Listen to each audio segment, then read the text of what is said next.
नमस्कार स्वप्न फलर सत्य आसतु आज भिडियो महिला मानकर स्वप्न विषय जानिबा। स्त्री लोक मानकर स्वप्न फल स्वप्न रे कौन देखिले कौन हुए आसतु आज भिडियो 25 टी स्वप्न फल विषय जानिबा। एक महिला माने निज माँ को स्वप्न रे देखिले मातृस्नेह बा माँ हेबार आशा प्रतिफलित होता है। 2 निजर बापा को स्वप्न रे देखिले निज सुरक्षा उपरे निश्चिंत रुहंतु। 3 निज भाई भौणी को स्वप्न रे देखिले मनरे ईर्षा भाव आसीताए। 4 मयूर को स्वप्न रे देखिले जीवन रे सफलता आपण माने पाई पारंती।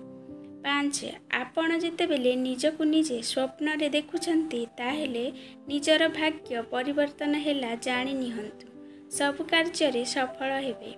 6 आइंस माछ मांस इत्यादि खाइबार स्वप्न देखिले अशुभ सूचना मिली थाए। 7 महिला माने जदि कौनसी लोक द्वारा माड़ खाउथिबार स्वप्न देखिले शत्रु वृद्धि होइथाए। 8 केही कहार हत्या करुथिबा स्वप्न देखिले अकस्मात दुर्घटनार शिकार होई पारंती एकथा मने रख। 9 आरिसा पिठा खाइबार स्वप्न देखिले मनस्कामना पूर्ण हेबा सह शुभ विवाह होइथाए। 10 निज स्वामी को जदि स्वप्न रे देखिबे तेबे विवाहित जीवनर सुख स्मृति और अनुभूति पाई पारिबे। 11 किछि धातु जिनिस तैयारी हेबार स्वप्न देखिले नुआ वस्त्र पिंधिबे। 12 अलंकार स्वप्न देखिले आर्थिक अभाव देखा दिए। 13 कोठाबाड़ी स्वप्न देखिले स्वास्थ्यर उन्नति होइथाए।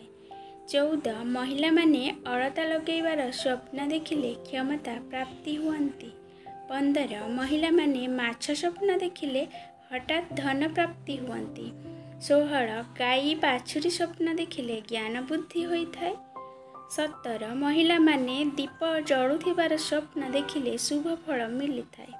18 बण जंगल रे बुलुथिबार स्वप्न देखिले परिस्थिति खराब और कार्य निष्फल हुए। 19 बेंग स्वप्न देखिले शत्रुनाश हेबा सहित आपण माने बसीभूत होइथांती। 20 महिला माने लाल रंगर साड़ी स्वप्न देखिले सम्मान बुद्धि और परिवार रे उन्नति होइथाए। 21 हाथी स्वप्न देखिले नाना समस्यार सम्मुखीन होई पारंती। 22 महिला माने छता स्वप्न देखिले सौभाग्यवती होइथांती। 23 दही खाउथिबार स्वप्न देखिले सुख प्राप्ति होइथाए। 24 खोला मनरे किछि देबार स्वप्न देखिले ऋण परिशोध होइथाए। आउ लास्ट रे अछि 25 नंबर 25 मंदिर स्वप्न देखिले जहाँ भी अवशोष थाए आपणक जीवन रे बा मनस्कामना थाए ताहा पूरा हो जाइथाए। तो आपण माने जानिले स्वप्न देखिले स्वप्न देखिले कौन होइथाए। तो आज भिडियो आपण मैंने जानिले। तो जदि आपण को आज भिडियोटी भल लगी ताले लाइक शेयर आउ कमेंट निश्चिंत कर दियंतु।